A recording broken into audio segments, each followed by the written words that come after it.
నమస్కారం. మనం సుందరకాండ 7వ సర్గ పారాయణం చేసుకుంటున్నాం. 10వ శ్లోకం దాకా నిన్న పారాయణం అయిపోయింది. ఇప్పుడు 11వ శ్లోకం నుంచి చేసుకుందాం. పుష్పాహ్వయం నామ విరాజమానం రత్నప్రభాభిశ్చ వివర్ధమానం వేష్మోత్తమానాం అపి చోచ్ఛమానం మహాకపిస్తత్ర మహావిమానం కృతాశ్చ వైఢూర్యమయా విహంగాః రూప్యప్రబాళైశ్చ తథా విహంగాః చిత్రాశ్చ నానావసుభిర్భుజంగాః జాత్యానురూపాస్తురగాః శుభాంగాః ప్రవాళజాంబూనదపుష్పపక్షాః సలీలమావర్జితజిహ్మపక్షాః కామస్య సాక్షాద్ ఇవ భాంతి పక్షాః కృతా విహంగాః సుముఖాః సుపక్షాః నియుజ్యమానాస్తు గజాః సుహస్తాః బభూవ దేవీ చ కృతా సుహస్తా లక్ష్మీస్తథా పద్మిని పద్మహస్తా. ఇక్కడికి 14వ శ్లోకం వరకు చదవటం అయిపోయింది.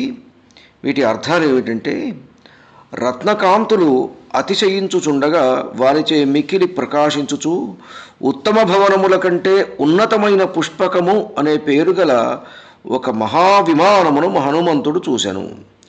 ఆ విమానముపై కొన్ని పక్షులు వైఢూర్యములచే నిర్మించబడెను, మరికొన్ని వెండి చేత పగడముల చేత చేయబడెను. వివిధ రత్నములచే వివిధ వర్ణములకు సర్పములను ఆయా అశ్వజాతి స్పష్టమగునట్లు చక్కని అవయవములు గల గుర్రములు చిత్రింపబడెను. చూడండి ఎంత చక్కగా చెప్తున్నారో క్లియర్గా. అశ్వజాతి స్పష్టం అవుతుందట, అంటే ఏ బ్రీడ్ అది, ఆ గుర్రం అనేటువంటిది ఏ బ్రీడ్కి చెందిందో కూడా తెలుస్తుందట. అక్కడ ఉన్నటువంటి ఆ పెయింటింగ్స్ చూస్తూ ఉంటే అంత గొప్పగా వేశారట అవి. అందు సుందరముఖములు అందమైన రెక్కలు గల పక్షులు చిత్రించబడి ఉండెను. వాని రెక్కలు విలాసముగా కొంచెము ముడుచుకునుటచే వంకరగా ఉండెను. వానిపై పగడము బంగారములతో పూలు చిత్రింపబడి ఉండెను. అవి మన్మధునకు సహాయకారుల వలె ఉండెను. ఆ విమానముపై తామరకొలను అందు లక్ష్మీదేవిని అభిషేకించుటకై స్వయముగా ఉద్యుక్తములైన ఏనుగులు చిత్రీకరింపబడి ఉండెను. లక్ష్మీదేవి ఉండి అటు ఇటు మనకు ఏనుగులతోటి చక్కగా తొండాలెత్తి ఉంటాయి చూడండి, అట్లా ఉన్నాయట. వాని తొండములు సుందరములై ఉండెను, వాని ఒడలిపై పుప్పొడి అంటి ఉండెను. అవి కలువ పూలను తమ తొండములతో ధరించి ఉండెను. వానితో పాటుగా నా కొలనియందు సుందర హస్తములు గలదై ఆ హస్తములందు కమలములను దాల్చి ఆ ఏనుగులచే అభిషేకము పొందుచున్న లక్ష్మీదేవియు ప్రకాశించుచు చిత్రింపబడి ఉండెను. లక్ష్మీస్తథా పద్మిని పద్మహస్త ఇతీవ తద్గృహమభిగమ్య శోభనం సవిస్మయో నగమివ చారు శోభనం పునశ్చ తత్ పరమసుగంధి సుందరం హిమాచ్చయే నగమివ చారు కందరం తతస్సతాం కపిరభిపత్య పూజితాం చరన్పురీం దశముఖబాహుపాలితాం అదృశ్యతాం జనకసుతాం సుపూజితాం సుదుఃఖితః పతిగుణవేగ నిర్జితాం. హనుమంతుడు ఆ విధంగా సుందరము మంగళకరమును అయి పర్వతము వలె ఉన్న రావణ భవనము అంతయు తిరిగి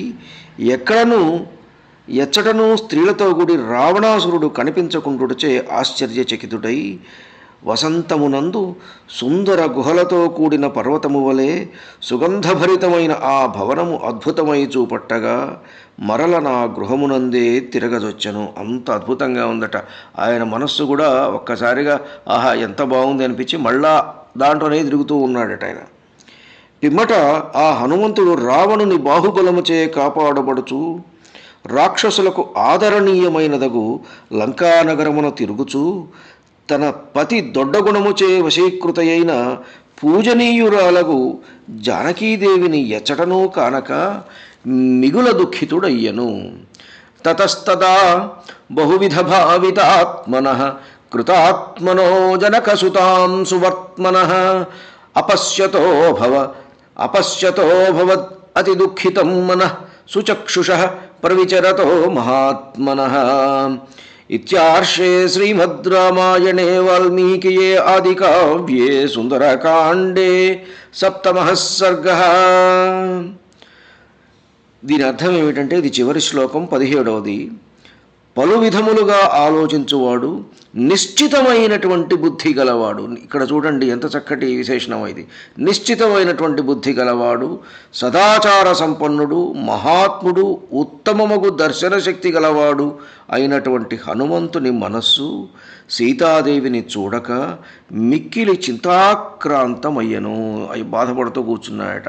ఇప్పటికే అందరు రాక్షసుల భవనాలు వెతికాడు, మొత్తం ముఖ్యుల భవనాలు వెతికాడు, అన్నీ వెతికాడు. చివరకు రావణాసురుడి భవనంలో ఉన్నటువంటి పుష్పకంని కూడా వెతుకుతూ ఉన్నాడు. అక్కడ అద్భుతమైనటువంటి దృశ్యాలు కనపడ్డాయి.